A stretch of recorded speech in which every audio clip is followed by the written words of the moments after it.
The markets are dropping, people are panicking, people are losing money. Some are prepared, some are scared, some are ready to do it, whichever way possible, and some have a plan. I'm one of the people that have a plan. Do you have a plan? You better have a plan for the coming week. All right, so I'm your host, Mega Sterling. Welcome to Mega Moves, and today I'm here to give you the state of the market address. Are you ready? I'm ready. Let's get right into the charts. Let's first start off with Bitcoin. Bitcoin, the mighty Bitcoin. I have a couple notes on the right hand side here to help guide us along the charts and how I want us to look at things, okay? There are some important demands that I believe the charts should respect, and if the charts do not respect the demand zones, then we're going lower. Point blank period, okay? So I've marked this level here for Bitcoin, which is roughly around 70K, right? Let's zoom out a bit and see what the past has told us, okay? We can see from April 21st, actually I mean to say April 1st from 2021, and then we have December the 1st 2021, right? We can see a failure to go higher. We see a double top pattern form over here, and Bitcoin corrects for about, I'll say, 8 to 9 months, I believe. We see this cool down period here, and then we have a rally. So let's look and analyze the past to be able to judge the current states we're in, right?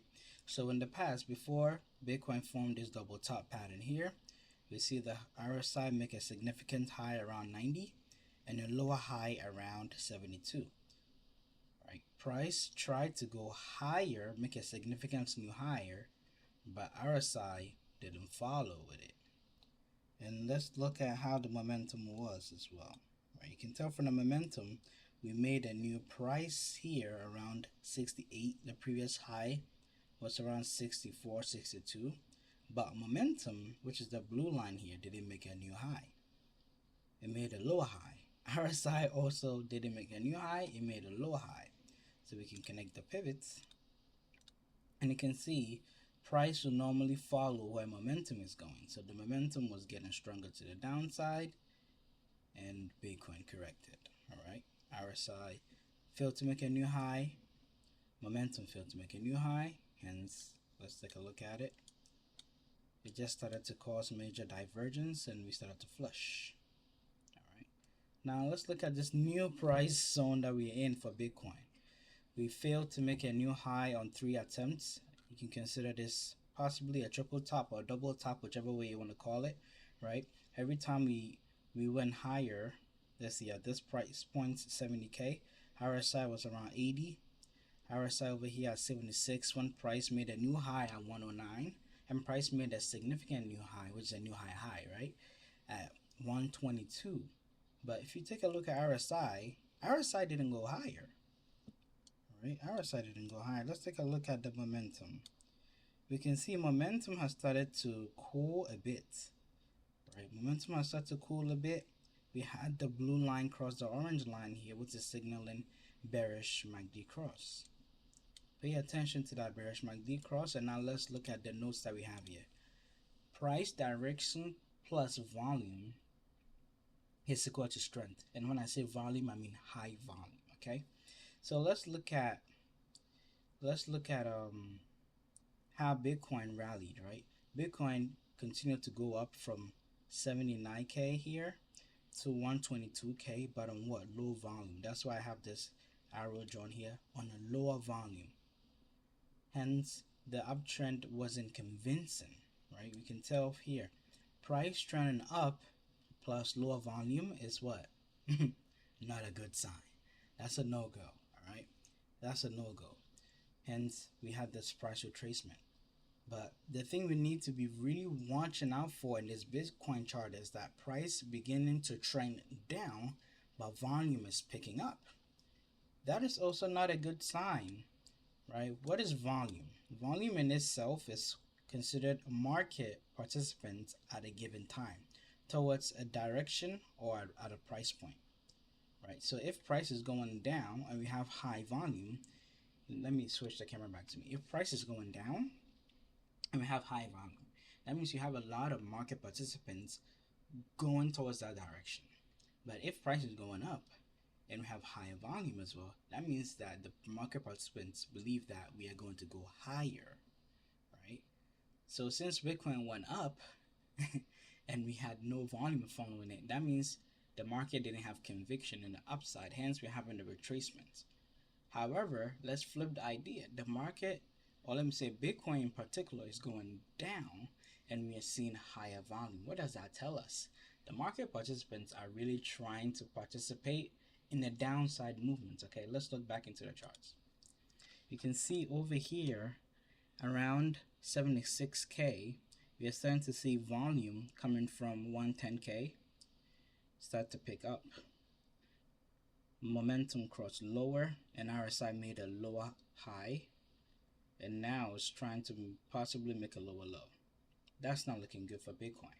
All right, this is the last demand zone over here, 68K and possibly 63K. I'm shooting for a 65K Bitcoin bounce potentially, and then we will look back and see where price takes us in the summer in case we experience a Bitcoin bear market. Okay, so that's how I'm looking at Bitcoin right now. In summary, I am not bullish, I am bearish on Bitcoin, expecting an initial bounce around 71K, 70K that will go sideways, and then possibly a quick flush into 65K. That is my prediction for Bitcoin. Now let's take a look at SPY. We have the same notes here as well for SPY. I want us to take a quick look at the past times on SPY. Okay, two things I want us to put into consideration: price going higher, and that's volume follow price. And if volume doesn't follow price, what happens to price afterwards? All right, so you can see here around January 2025, right, in February of 2025, that was last year, a year ago, we see SPY trying to make a newer high. Let me zoom in a bit. You can see this topping formation here, failure to make a new high around 600 flat, right? Let's see, 1 2 3 4 4 failed attempts for price tried to move higher, but it failed. And what happened to volume? As price was trying to go higher, volume was fading. That's why I have this arrow right here. Volume was fading, and then we can see RSI also made a lower high. Momentum over here with the MACD, the blue line crossed the blue line crossed the signal line, which is bearish. Had a bearish MACD cross, RSI lower high, lower volume while the stock was trying to go higher. What happened to SPY afterwards on a weekly chart? A massive capitulation. And as price was going down, pay attention to this part. As price was going down, what happened to volume? Volume started to pick up a bit. That tells you that the market participants here at this given moment were really participating in the downside. Okay, they were going towards that direction. You can see even SPY right here on this huge red candle. Do you see this huge volume? So one will ask, what about the next candle that showed higher volume? Well, this candle actually turned green. That means we close higher than where we opened, and that's bullish, right? That's a bullish reversal. We had an inside candle here on SPY, that next weekly candle, and then we had another higher volume candle to signify that the trend shift was happening. All right, so now the data that we have in the past, how does that make any value for us in the present? Let's look at SPY again. First, look at the hanging man candle right here, the Gravestone Doji, and let's look at the last Doji candle that we had. Okay, this Doji happened when SPY tried to go higher, make a new higher high on lower volume. What are we trying to do right now? Make a new higher high on low volume again, right? So what I am scared of a bit in the market here is that we can open Monday with a candle going below 690 and we get rising volume. Rising volume would not be good. If we get rising volume, which means that the market participants are actively showing up to participate to the downside. Hence, That's why I have these two arrows here. I'm looking at SPY to potentially go below 690 and ultimately try to give us a bounce around this demand zone, 680 and maybe 677 for that potential demand zone here. Okay, that used to be previous resistance. Now that will possibly establish as supports as the EMAs take time to cross over and meet us over here. Okay, you can see volume is low, RSI made a lower high, MACD momentum had a bearish cross over here. So we've ultimately had a bearish divergence on SPY for a couple weeks now. All right, and now the divergence is catching up to us. So you want to be careful here in the markets. You know, have some cash on the side. Have some cash on the side. Be prepared, not surprised. Be quick to react and be nimble if SPY gets above 694. That could mean that the story to the downside is changing. Okay, be nimble and be quick to react. But as long as we stay below 690, I am pretty bearish. All right, let's get back into the chart. Let's look at QQQ, our famous QQQ right here. You can see QQQ here on the monthly chart. We have a Doji and 3 attempts failure to go higher. Is this a potential double top on the monthly? Right, I see a wick on that Doji and a wick right here. The sellers are right around 636. Right, RSI made a lower high and volume is starting to dry up a bit as we are going higher and higher. Let's look into the past times on QQQ. This was around 2021 December the 1st, right?